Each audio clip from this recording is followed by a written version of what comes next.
अस्सलाम वालेकुम। दुनिया न्यूज़ के साथ मैं हूँ उरूज आजम और मैं हूँ इमरान। न्यूज़ सब जान चुके हैं। आगाज़ में खबर यह है कि आज हम आलमी बरादरी के साथ मिलकर इस्लामोफोबिया से निबटने का आलमी दिन मना रहे हैं। वज़ीर आज़म शहबाज शरीफ का इस्लामोफोबिया से निबटने के आलमी दिन के मौके पर पैगाम कहा। 3 साल कबल अक़वाम मुत्तहिदा की जनरल असम्बली ने इस दिन को मनाने का तारीखी फैसला मंजूर किया। ये दिन दुनिया भर में मुसलमानों को दरपेश चैलेंजेस की संगीनी की एक वाज़ेह याद दहानी करवाता है। इस्लामोफोबिया की लहर को ख़त्म करने के लिए मज़ीद बहुत कुछ करने की ज़रूरत है। आज़ादी इज़हार की आड़ में तौहीन मज़हब या मुक़द्दस अलामतों की बेहुरमती का कोई जवाज़ नहीं। पाकिस्तान इस्लाम के मोहब्बत और अमन के हकीकी पैगाम को फैलाने के लिए अपने अज़म पर साबित कदम है और इस्लामोफोबिया से हर सतह पर निमटना होगा। कई मुल्कों ने इस्लामोफोबिया के खिलाफ ऐलानात किए हैं। अब उन पर अमल का वक्त आ गया है। पाकिस्तान और OIC इस्लामोफोबिया के खिलाफ सेक्रेटरी जनरल के साथ काम करेंगे। पाकिस्तान ने इस्लामोफोबिया का इशू आलमी सतह पर तस्लीम करवाने में कायदाना किरदार अदा किया। जनरल असम्बली में पाकिस्तान की इस्लामोफोबिया के खिलाफ करारदाद मंजूर हुई। 15 मार्च इस्लामोफोबिया से निमटने का आलमी दिन मनाने का फैसला किया गया। पाकिस्तानी मुस्तकिल मंदूब मुनीर अकरम का बयान। उन्होंने कहा कि इस्लामोफोबिया के खिलाफ खुसूसी सफीर बनाने का फैसला हुआ था। खुसूसी सफीर का ऐलान 1-2 दिन में कर दिया जाएगा। नाज़रीन, बनू से खबर यह है कि 2 थानों और 1 चौकी पर दहशतगर्दों का हमला एहलकार महफूज रहे, जबकि दहशतगर्दों ने थाना बकाखेल और थाना खोरीबाला पर हमला किया। जवाबी कार्रवाई से दहशतगर्द फरार हो गए। 2 थानों और 1 चौकी पर दहशतगर्दों का हमला एहलकार महफूज रहे। दहशतगर्दों ने थाना बकाखेल और थाना खोरीबाला पर हमला किया, जबकि खोजड़ी पुलिस चौकी पर दस्ती बम भी फेंके गए। बनू में ये हादसा पेश आया जहां जवाबी कार्रवाई से दहशतगर्द फरार हो गए। 2 थानों और 1 चौकी पर दहशतगर्दों का हमला हुआ, एहलकार महफूज रहे। दहशतगर्दों ने थाना बकाखेल और थाना खोरीबाला पर हमला किया। जवाबी कार्रवाई से दहशतगर्द फरार हो गए और खोजड़ी पुलिस चौकी पर दस्ती बम भी फेंके गए। नाजरीन, लाहौर में बरकी रोड के करीब CTD और दहशतगर्दों के दरमियान शदीद फायरिंग का तबादला हुआ। कलदम तंजीम का खुदकुश हमलावर गिरफ्तार कर लिया गया। साथ ही जख्मी हालत में फरार दहशतगर्द से खुदकुश जैकेट, सेफ्टी फ्यूज वायर और बारूदी मवाद बरामद हुआ। खुदकुश बमबार की बलूचिस्तान के रिहायशी हाफिज शम्स के नाम से शनाख्त हो गई है।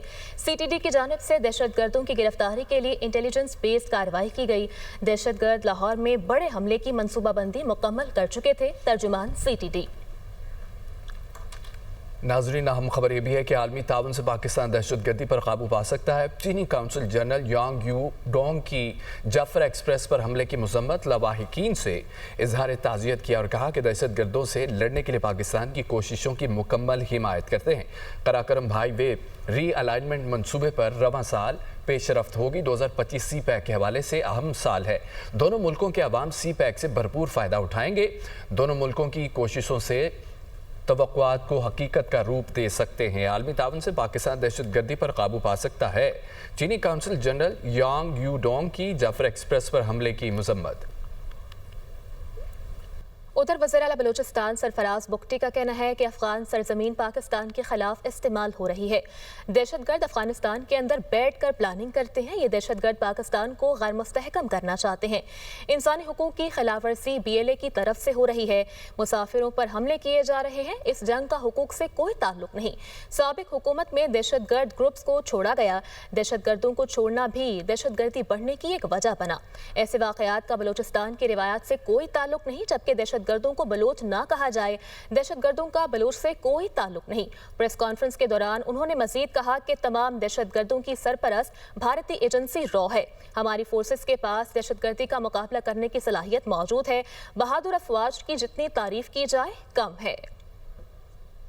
प्योरली ये ईविल फोर्सेस हैं, टेररिस्ट हैं, जो खुदा न खास्ता पाकिस्तान को न सिर्फ डिस्टेबलाइज करना चाहते हैं जबकि पाकिस्तान को वायलेंस के जरिए तोड़ना चाहते हैं। बलूचिस्तान की रवायात में या बलोच रवायत में इस तरह के जो वाकयात है उनको बहुत ऐसी नज़र से देखा जाता है जिसका रवायात से कोई ताल्लुक नहीं। उन तमाम रवायात को पामाल कर दिया। इसलिए मैं अक्सर कहता हूँ कि ये इनको बलोच ना कहा जाए। बलोचियत के नाम पर जो दहशतगर्दी करते हैं इनका बलोच से कोई ताल्लुक नहीं है। Wage against state of Pakistan by RAW and other hostile agencies through Afghanistan especially because Afghan soil जो है वो हमारे अगेंस्ट इस्तेमाल हो रही है। जितने भी हमले हो रहे हैं بلوچستان میں بالخصوص تمام کے تمام آج BLA وہاں پر افغان سٹیٹ پیٹرنیج میں پل رہی ہے. Without any if and buts, we will improve this governance. Meritocracy is the answer. کہ جو کمپلیمنٹ کرتا ہے ٹیررسٹ کو, ہماری سیکورٹی فورسز کو میریٹوکریسی کمپلیمنٹ کرے گی. جعفر ایکسپریس حملے کے بعد قومی اداروں کے خلاف ہرزہ سرائی. FIA سائبر کرائم اسلام آباد نے 3 مقدمات درج کر لیے. مقدمات جھوٹی خبریں پھیلانے پر پیکا ایکٹ کے تحت درج کیے گئے. پروپیگنڈے کے ذریعے عوام کو اداروں کے خلاف بھڑکانے کی کوشش کی گئی. سوشل میڈیا اکاؤنٹس کے ذریعے کالعدم تنظیم کو پروموٹ کرنے کی کوشش کی گئی.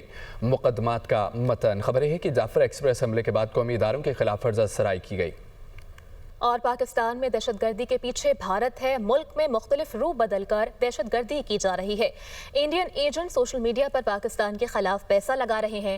گورنر سندھ کامران خان ٹیسوری نے کراچی میں میڈیا سے گفتگو کرتے ہوئے کہا, سوشل میڈیا پر پاکستان کے خلاف پروپیگنڈا کیا جا رہا ہے. انڈین ایجنٹس پاکستان کی افواج اور سرحدوں کو غیر محفوظ بنانا چاہتے ہیں. ہماری فوج کمزور ہوئی تو دشمن کو فائدہ ہوگا. پاکستان نے دہشت گردی کے خلاف 80,000 جانوں کی قربانیاں دی ہیں.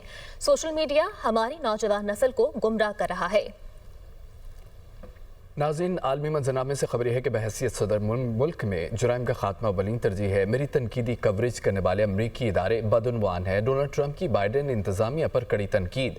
جرائم میں اضافے کے ذمہ دار قرار دے دیا اور کہا کہ محکمہ انصاف میں نیوز کانفرنس کرتے ہوئے کہا کہ بائیڈن دور میں اوپن بارڈر پالیسی کے تحت قاتل امریکہ میں داخل ہوئے ہیں. شہریوں نے امریکہ کو محفوظ بنانے کے لیے مجھے ووٹ دیے ہیں. امریکہ میں اب دوبارہ لا قانونیت نہیں ہوگی. امریکی انصاف کے سسٹم میں ججز بہت کرپٹ ہیں. امریکی انصاف کے نظام میں تاریخی صلاحیت کرنے جا رہے ہیں. ناظرین, کینیڈا کے نئے وزیر اعظم مارک کارنی نے عہدے کا حلف اٹھا لیا ہے. مارک کارنی کی جانب سے ٹرمپ کے کینیڈا الحاق دعووں کو پاگل کہہ کر مسترد کر دیا گیا. کینیڈا امریکہ کا حصہ نہیں بن سکتا. کینیڈا بنیادی طور پر امریکہ سے ایک مختلف ملک ہے. وزیر اعظم مارک کارنی کا عہدہ سنبھالنے کے بعد خطاب. کینیڈا کے نئے وزیر اعظم کا امریکی صدر ٹرمپ سے ٹریڈ وار پر مذاکرات کا اندیا. دوسری جانب اسرائیل کے لبنان کے جنوبی حصے پر قبضے کا اعلان. اسرائیل جنوبی لبنان پر غیر معینہ مدت تک رہے گا. اسرائیلی وزیر دفاع کا کہنا ہے کہ لبنان کے ساتھ بارڈر تعین کے بعد جنوبی لبنان سے فوج نکالے گا. امریکی سرپرستی میں لبنان کے ساتھ بارڈر سے متعلق بات چیت جاری ہے. اسرائیل میں قیدیوں کی رہائی کے لیے احتجاج بھی جاری ہے. اسرائیلیوں نے تل ابیب میں وزارت دفاع دفتر کے سامنے کیمپ لگا لیے. اور دوسری جانب حماس کا 4 لاشوں سمیت اسرائیلی نیاد امریکی شہری کو رہا کرنے پر اتفاق ہو گیا ہے. حماس کی جانب سے ایک پیغام میں کہا گیا, دوسرے مرحلے کی سیز فائر تجویز کے تحت پیش رفت ہوئی ہے. اعلان کے فوری بعد حماس کا وفد مذاکرات کے لیے مصر روانہ ہو گیا. اسرائیل غزہ میں جنگ بندی کے پہلے مرحلے میں اب تک 100 فلسطینیوں کو شہید کر چکا ہے. مشرق وسطی میں تعینات ٹرمپ کے ایلچی کی حماس کی دھمکی. حماس نے تمام قیدی آزاد نہ کیے تو اس کی قیمت ادا کرنا ہوگی. حماس امریکی شہری کی رہائی کو بطور ہتھیار استعمال کر رہی ہے.